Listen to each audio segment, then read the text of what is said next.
উসমানীয় সাম্রাজ্য এক অঘোষ তুর্কি সাম্রাজ্য। উসমানীয় সাম্রাজ্য যা বিশ্বের সবচেয়ে শক্তিশালী সাম্রাজ্যগুলোর মধ্যে একটি।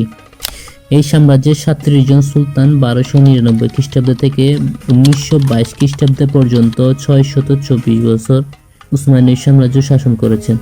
উসমানীয় সাম্রাজ্যের সর্বোচ্চ সীমানা উত্তরে হাঙ্গেরি থেকে দক্ষিণে ইয়েমেন এবং পশ্চিমে আলজেরিয়া থেকে পূর্ব দিকে ইরাক পর্যন্ত একটি অঞ্চলে বিস্তৃত ছিল।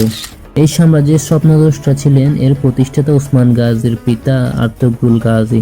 উসমানীয় সাম্রাজ্য এর প্রথম শাসক উসমান গাজীর নামে নামকরণ করা হয়। প্রথম উসমানের পিতা আর্তুগ্রুল মঙ্গোলদের আগ্রাসন থেকে রক্ষা করতে তুর্কি কায় গোত্রকে মধ্য এশিয়া থেকে আনাতোলিয়ায় নিয়ে আসেন।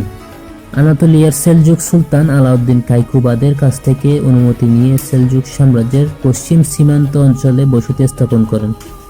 এই বসতি বাইজেন্টাইন সাম্রাজ্যের বিভিন্ন অঞ্চল দখল করে রোম সেলজুক সাম্রাজ্যের সীমানা বাড়াতে থাকে এবং 1289 সালে উসমান গাজীর নেতৃত্বে কায় বসতি সেলজুকদের কাছ থেকে বিজয়কৃত অঞ্চলে বেইলিক লাভ করেন। ওই সময় আনাতোলিয়ার সেলজুক সাম্রাজ্য দুর্বল হয়ে পড়লে আস্তে আস্তে তাদের শাসন অধীনে থাকা বেরা তাদের নিজ নিজ অঞ্চলে বেইলিক ঘোষণা করেন। 1299 সালে সেলজুক সাম্রাজ্যের কাছ থেকে কায় বসতি স্বাধীন বেইলিক লাভ করেন এবং ইউনিশেহরে তার রাজধানী ঘোষণা করেন। স্বাধীন রাষ্ট্রের প্রথম শাসক হন উসমান গাজী। উসমান গাজীর মৃত্যুর পর তার পুত্র সুলতান ওরহান এবং তার নাতি সুলতান প্রথম মুরাদ আরও নতুন নতুন অঞ্চল বিজয় করে উসমানীয় সাম্রাজ্যের সীমানা বৃদ্ধি করতে থাকে। সুলতান মুরাদ উসমানীয় রাষ্ট্রকে উসমানীয় সাম্রাজ্যে পরিণত করেন। উসমানীয় সাম্রাজ্যের সাথে বাইজেন্টাইন সাম্রাজ্যের প্রতিনিয়ত যুদ্ধ লেগেই থাকত। উসমানীয়রা বাইজেন্টাইন সাম্রাজ্যের সকল অঞ্চল বিজয় করে বাইজেন্টাইন সাম্রাজ্যকে কনস্টান্টিনোপলের মধ্যেই সীমাবদ্ধ করে ফেলে। পরবর্তী মহানবী হযরত মুহাম্মদ সাল্লাল্লাহু আলাইহি সাল্লামের বাণীকে নিজেদের লক্ষ্য উদ্দেশ্য করে 1453 সালে উসমানীয় সাম্রাজ্যের সুলতান মেহমেদ খান কনস্টান্টিনোপল বিজয় করে বাইজেন্টাইন সাম্রাজ্যের সমাপ্তি ঘটায়। এরপর বিজয়কৃত কনস্টান্টিনোপলকে উসমানীয় সাম্রাজ্যের রাজধানী ঘোষণা করেন এবং উসমানীয় সাম্রাজ্যের সুলতান মেহমেদ খান কায়সারের রোম উপাধি ধারণ করেন। সুলতান মেহমেদ খানের নাতি ইয়াবুস সুলতান সেলিম খান 1514 সালে ইরানের শিয়া সাফাবি ইসমাইল শাহকে পরাজিত করেন এবং 1517 সালে মিশরের মামলুক সাম্রাজ্যকে পরাজিত করেন।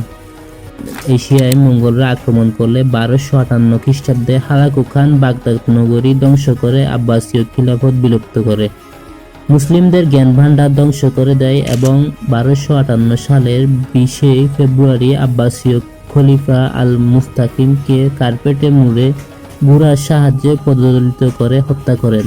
এই সময় কিছু আব্বাসীয় বংশধর মামলুকদের কাছে আশ্রয় নিয়ে নিজেদের খিলাফত দাবি করতে থাকে। উসমানীয় সাম্রাজ্যের সুলতান সেলিম খান 1517 সালে মামলুক সাম্রাজ্যের বিজয়ের পর আব্বাসীয় খলিফাকে বন্দী করে ইস্তাম্বুলে নিয়ে আসেন। আব্বাসীয় খলিফা তার খিলাফত সুলতান সেলিম খানের কাছে হস্তান্তর করেন এবং উসমানীয় সাম্রাজ্য থেকে উসমানীয় খিলাফতে পরিণত হয় এবং সুলতান সেলিম খান এই উসমানীয় খিলাফতের প্রথম খলিফা ছিলেন। 1520 খ্রিস্টাব্দে খলিফা সেলিমের মৃত্যুর পর তার পুত্র সুলতান সুলেমান খান সিংহাসনে বসেন। তখনই উসমানীয় সাম্রাজ্য তার সর্বোচ্চ চূড়ায় পৌঁছায়। সুলতান সুলেমান তার শাসন আমলে 7 সমুদ্র 3 মহাদেশের বাদশাহ উপাধি ধারণ করেন। বিশ্বের অন্যতম গুরুত্বপূর্ণ বাণিজ্য পথ উসমানীয়দের নিয়ন্ত্রণে ছিল। ফ্রান্স সহ ইউরোপের অনেক বড় বড় রাষ্ট্র উসমানীয় সাম্রাজ্যের আধিপত্য মানতে বাধ্য হয়, কারণ নৌপথ স্থলপথের উসমানীয়দের আধিপত্য ছিল। সুলতান সুলেমান সুদক্ষ শাসক হলেও তিনি তার যোগ্য উত্তরসূরি রেখে যেতে পারেননি। তারপর তার সিংহাসনে বসেন সুলতান সেলিম খান। সুলতান সেলিম খানের শাসন আমল থেকেই উসমানীয় সাম্রাজ্য আস্তে আস্তে দুর্বল হতে থাকে, কারণ সুলতান সুলেমান খানের পর যে সকল উসমানীয় শাসক সিংহাসনে বসেছিল তারা যুদ্ধের চেয়ে প্রাসাদে আনন্দ উল্লাসে জীবন কাটাতেই পছন্দ করতেন। সাম্রাজ্যের অভ্যন্তরীণ বিরোধ, রাজবংশের সদস্যদের ক্ষমতার দ্বন্দ্ব সাম্রাজ্যের জন্য কাল নিয়ে আসে। উসমানীয়রা তাদের শক্তি বাড়াতে বেশি মনোযোগী হয় এবং আধুনিকতার সাথে তাল মিলাতে পারেনি, যার কারণে তারা জ্ঞান বিজ্ঞান সুশিক্ষার দিক দিয়ে উসমানীয় জাতি গোষ্ঠীর মানুষ পিছিয়ে পড়তে শুরু করে। এই সময় ইউরোপের দেশগুলো জ্ঞান বিজ্ঞান শিক্ষা এবং অস্ত্রের দিক দিয়ে উসমানীয় সাম্রাজ্যের পেছনে ফেলতে থাকে। উসমানীয়রা দুর্বল হয়ে পড়ায় ইউরোপের দেশগুলো উসমানীয়দের আনুগত্য করতে অস্বীকৃতি জানায়। 19 শতকের দিকে অভ্যন্তরীণ ষড়যন্ত্রে উসমানীয় জনগণের মাঝে গণতন্ত্রের আন্দোলন ছড়াতে থাকে। পরবর্তীতে উসমানীয় সালতানাত গণতন্ত্র সংবিধান ঘোষণা করতে বাধ্য হয়। 1908 সালে তরুণ বিপ্লবের পর উসমানীয় সাম্রাজ্যের তৃতীয় সংবিধান যুগ শুরু হয়। বিপ্লবের পর 1876 সালের সংবিধান এবং উসমানীয় সংসদ পুনরায় চালু করা হয়। বিপ্লব পরবর্তী 6 বছর ব্যাপক আকারে রাজনৈতিক এবং সামরিক আইন সংশোধন করা হয়।